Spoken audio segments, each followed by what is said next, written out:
الجماهير من هواة مشاهدة كرة القدم داخل الاستاد الرياضي لدى وصول صاحب العظمة حاكم البلاد ليرعى المباراة التي أقيمت بين فريق النادي الإسماعيلي ومنتخب البحرين التي أقيمت عصر يوم الجمعة 12 يناير الماضي. لاعبو النادي الإسماعيلي ينزلون إلى الملعب ويستقبلهم الجمهور بعاصفة من التصفيق كما نزل فريق المنتخب.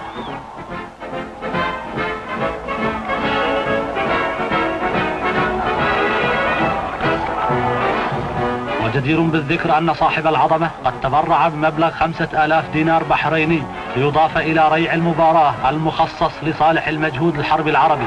بدأ اللعب وسيطر فريق النادي الإسماعيلي على الكرة وأخذوا يمررونها فيما بينهم تمريرات جميلة. الجمهور يتابع سير المباراة باهتمام بالغ، ولئن كانت تلك مسك رائعة في اعتقاد البعض فإن هذه أروع منها بكثير. لقد أبلى فريق المنتخب بلاء حسنا في هذه المباراة واستطاع صد كثير من هجمات النادي الإسماعيلي.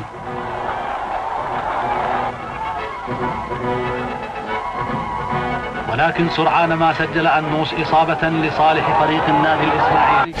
كابتن حسن، يعني هناك العديد من النجوم سواء في البحرين أو خارج البحرين في دول الخليج العربي، نجوميتهم ذات علاقة ودورات كأس الخليج كان له دور وفضل في